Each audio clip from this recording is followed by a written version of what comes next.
안녕하세요. 지식과 통찰을 나누는 채널입니다. 지금 대한민국 경제에 심상치 않은 경고음이 울리고 있습니다. 평범한 우리들의 일상 속으로 파고드는 고물가 시대가 본격적으로 시작된 것입니다. 학원비를 줄이고 운동을 끊고 외식 한번 하기가 두려워지는 말 그대로 허리띠를 졸라매야만 생존이 가능한 시대로 접어들고 있습니다. 특히 환율의 급등과 유류세 할인 폭축소는 주유소에 갈 때마다 우리를 깜짝 놀라게 합니다. 리터당 1,700원대를 훌쩍 넘어선 휘발유 가격은 단순한 숫자를 넘어 우리 삶에 직접적인 압박감으로 다가오고 있습니다. 장바구니 물가는 더 심각합니다. 한때 서민들의 따뜻한 간식이었던 붕어빵 3개에 2,000원 하던 시절은 가고 이제는 한 개에 1,000원을 받는 곳이 늘어나고 있습니다. 혹자는 이제 한국의 체감 물가는 붕어빵 지수로 측정해야 한다고 말할 정도입니다. 이러한 체감 물가의 급등은 당연히 소비 위축으로 이어집니다. 사람들이 지갑을 닫으니 돈이 돌지 않고 이는 고스란히 소상공인들의 깊은 한숨으로 이어지는 악순환이 반복되고 있습니다. 그런데 우리의 일상을 위협하는 것이 비단 물가뿐만이 아닙니다. 눈에 보이지 않는 곳에서 더 무서운 균열이 발생하고 있습니다. 바로 디지털 금융시장의 안정성 문제입니다. 지난주 국내 최대 가상화폐 거래소인 업비트에서 끔찍한 해킹 사건이 발생했습니다. 여러분, 1초에 얼마가 빠져나갔는지 아십니까? 무려 1,370만 원입니다. 만약 당신의 휴대폰에서 1초에 1,370만 원씩 돈이 사라진다고 상상해 보십시오. 아마 정신을 차리기 힘들 정도의 충격일 겁니다. 이것은 단순한 개인의 피해가 아닙니다.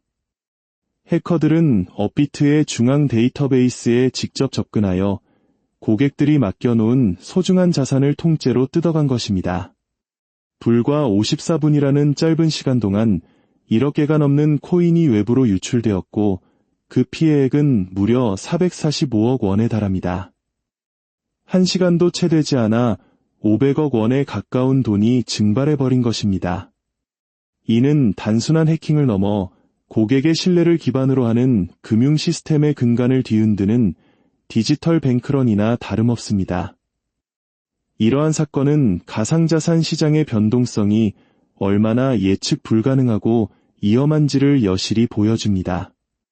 투자 자체의 리스크도 엄청나지만 이처럼 외부 공격 한 번에 모든 자산이 영분이 될 수 있다는 공포는 금융시장 전체에 대한 불신으로 번질 수 있는 매우 위험한 신호입니다. 디지털 자산 시장에서 수백억이 증발하는 동안 대한민국 자산시장의 가장 큰 축을 담당하는 부동산 시장에서는 그보다 훨씬 더 거대한 돈이 사라지고 있습니다. 바로 서울 아파트 시장입니다. 최근 언론에서는 거래량이 90% 급감했다는 소식만 전하고 있지만 사람들이 진짜 충격을 받을까 두려워 잘 언급하지 않는 것이 있습니다. 바로 거래 금액입니다. 과거 서울 아파트 시장의 월거래 금액은 약 12조 원에 달했습니다.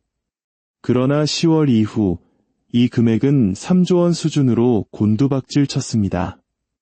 무려 10조 원에 가까운 돈이 부동산 시장에서 빠져나간 것입니다.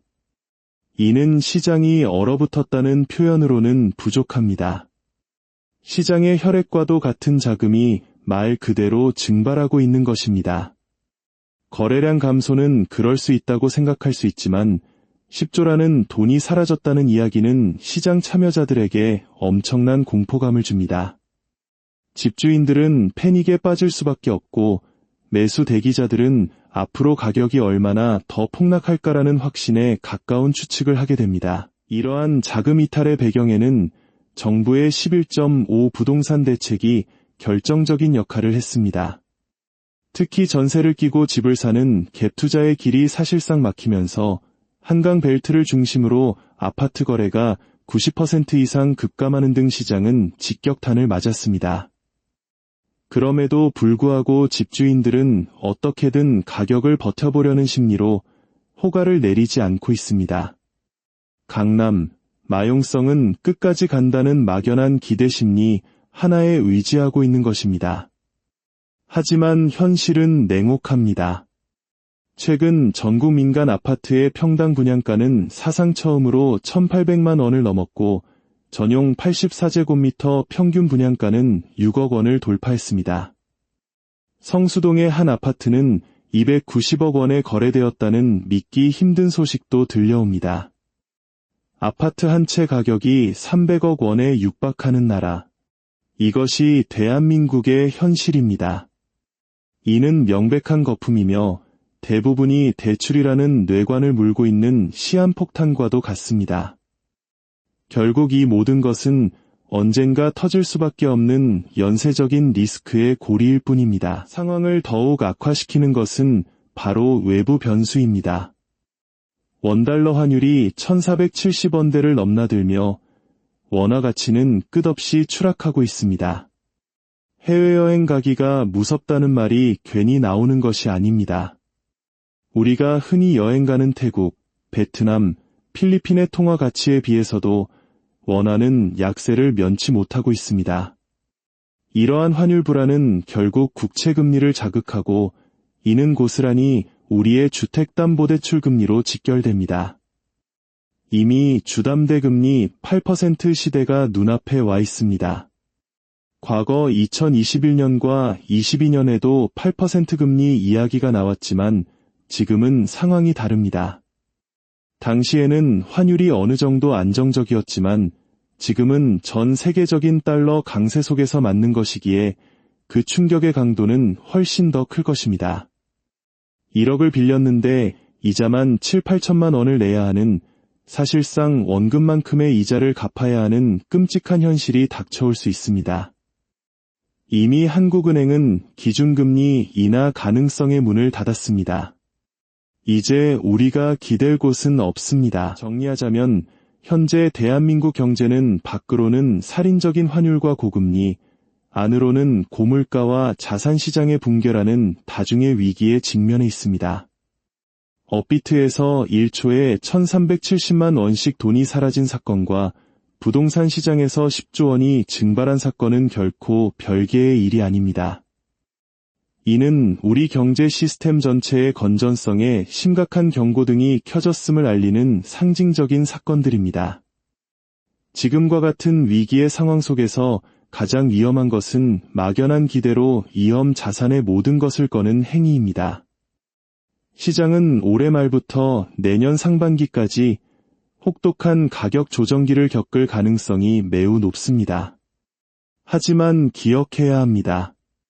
모든 위기 속에는 새로운 기회가 숨어 있습니다. 이 격동의 시기를 현명하게 준비하고 인내하는 사람만이 폭풍이 지나간 뒤에 찾아올 기회를 자신의 것으로 만들 수 있을 것입니다. 저희 채널의 분석이 여러분의 현명한 판단에 작은 도움이 되기를 바랍니다. 내용이 유익하셨다면 구독과 좋아요를 통해 저희에게 큰 힘을 실어주십시오. 더 깊이 있는 통찰로 다시 찾아뵙겠습니다. 모든 분들의 앞날에 지혜와 평안이 함께하기를 기원합니다.